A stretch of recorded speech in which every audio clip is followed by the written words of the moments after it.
Assalamualaikum warahmatullahi wabarakatuh. Yang kami hormati Bapak Syaiful Afa, selaku dosen pengampu mata kuliah Ekonomi Islam, serta teman-teman yang sudah meluangkan waktu untuk ikut serta dalam pertemuan perkuliahan online kali ini. Kami dari grup 1 kelas pagi F Ekonomi Islam akan mempresentasikan hasil diskusi kelompok kami. Sebelumnya, perkenalkan nama saya Naila Zahara. Saya Tri Ayuning Tias. Saya Afan Taki Effendi. Saya Aditya Fernanda. Baik teman-teman, di sini kami akan menjelaskan mengenai materi paradigma ekonomi Islam.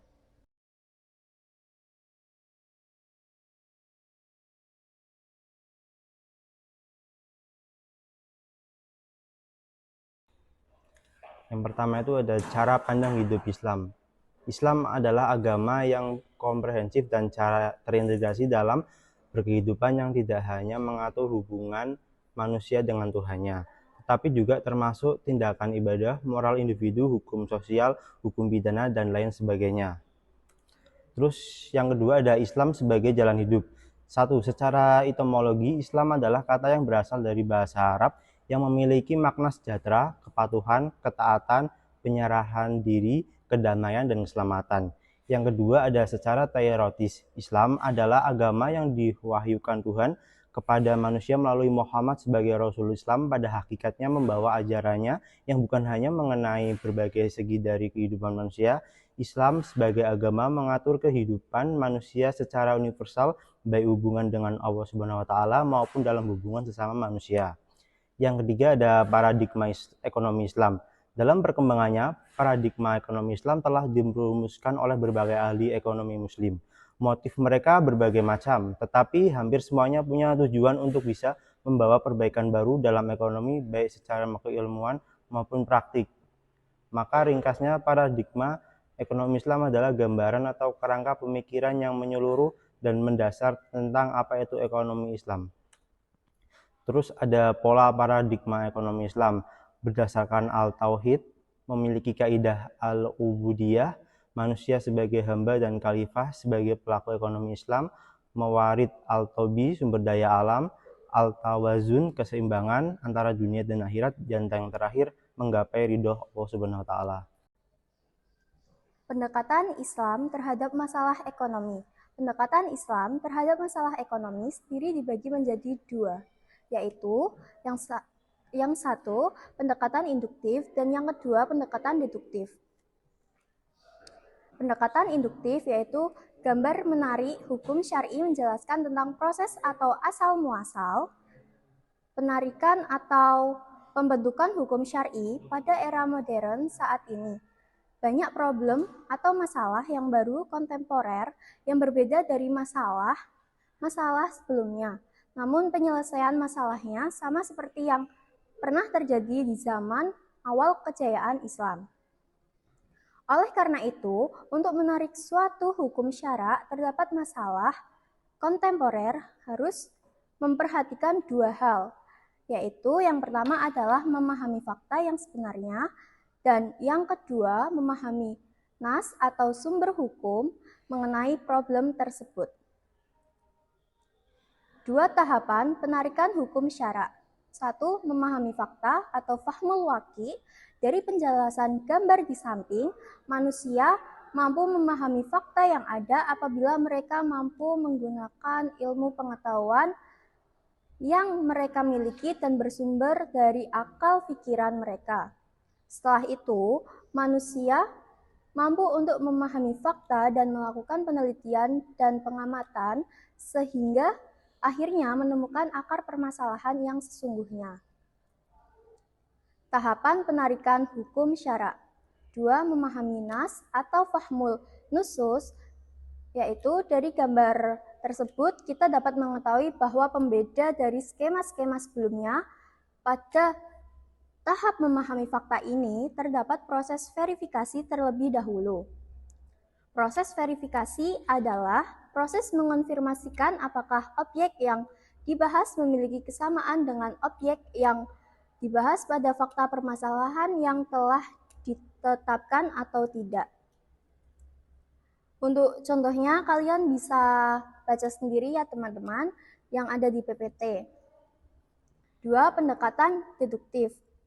Pendekatan deduktif adalah cara berpikir dari hal yang bersifat umum ke hal yang bersifat khusus. Metode deduktif ini digunakan untuk menghasilkan hukum syariat Islam yang diturunkan langsung dari nas-nas Al-Quran dan hadis. Dalam Islam ada kias yang memiliki arti mirip dengan metode deduktif. Kias dihasilkan dari logika deduktif, analogis yaitu perbandingan. Inti ajaran, pendekatan deduktif adalah cara berpikir dari hal yang bersifat umum ke hal yang bersifat khusus. Metode deduktif ini digunakan untuk menghasilkan hukum syariat Islam yang diturunkan langsung dari nas-nas Al-Quran dan hadis. Dalam Islam, ada kias yang memiliki arti mirip dengan metode deduktif. Kias dihasilkan dari logika deduktif analogis atau perbandingan. Kias dalam usul fiqh, yaitu dalam Islam dikenal kias dalam usul fiqh yang mirip dengan metode deduktif. Kias dihasilkan dari logika deduktif analogis yaitu perbandingan. Imam Syafi'i adalah salah satu ulama yang banyak menggunakan metode ini. Penarikan hukum syariat. Pendekatan deduktif identik dengan cara menghasilkan hukum syariat. Hukum syariat adalah seruan dari pembus hukum yang mengikat perbuatan hamba yang harus mengandung seruan atau tuntutan. Skema penarikan hukum syar'i dengan metode deduktif. 1. Menentukan jenis khitab atau seruan apakah mengandung perintah atau larangan. Yang kedua, mencari qarinah atau tanda apakah bersifat jazm atau ghairu jazm. Yang ketiga, menentukan status hukum syariatnya apakah wajib, sunnah, mubah, makruh, atau haram. Pengertian muamalah. Kata muamalah secara lughawi atau bahasa berasal dari kata amila ya'malu kemudian berubah menjadi amala yu'amilu. Muamalah semakna dengan al-mufalah, saling berbuat. Dan dalam muamalah secara terminologi memiliki beberapa pengertian, yaitu bentuk jamak, muamalat. Muamalah dalam arti umum adalah hubungan antara manusia baik sebagai sesama untuk memenuhi kebutuhan masing-masing. Dan ada beberapa pengertian dari muamalah, diantaranya hubungan antar manusia. Muamalah adalah hubungan antara manusia dalam usaha mendapatkan alat-alat kebutuhan jasmania dengan cara sebaik-baiknya sesuai dengan ajaran-ajaran dan tuntutan agama. Pengertian kedua yaitu upaya mendapatkan kebutuhan. Muamalah adalah hukum yang mengatur hubungan individu dengan individu lain atau individu dengan negara Islam atau negara Islam dengan negara lain. Pengertian ketiga yaitu peraturan dalam bermasyarakat. Muamalah adalah peraturan-peraturan yang harus diikuti dan ditaati dalam hidup bermasyarakat untuk menjaga kepentingan manusia. Ruang lingkup muamalah. Bagaimana transaksi itu dilakukan? Hal ini menyangkut dengan etika atau adabiah suatu transaksi seperti ijab kabul, saling meridai, tidak ada keterpaksaan dari salah satu pihak, adanya hak dan kewajiban masing-masing, kejujuran, dan segala sesuatu yang bersumber dari indera manusia yang ada kaitannya dengan peredaran harta dalam kehidupan masyarakat. Bentuk transaksi yang dilakukan. Ini menyangkut materi atau madiyah. Transaksi yang dilakukan seperti jual beli, pegang gadai, jaminan dan tanggungan, pemindahan utang, perseroan harta dan jasa sewa, menyewa, dan lain sebagainya. Selanjutnya 5 hukum muamalah. Yang pertama hukum perdata atau muamalat, yaitu peraturan yang mengatur hubungan antara manusia dengan manusia mengenai harta dan segala hak milik yang berupa materi.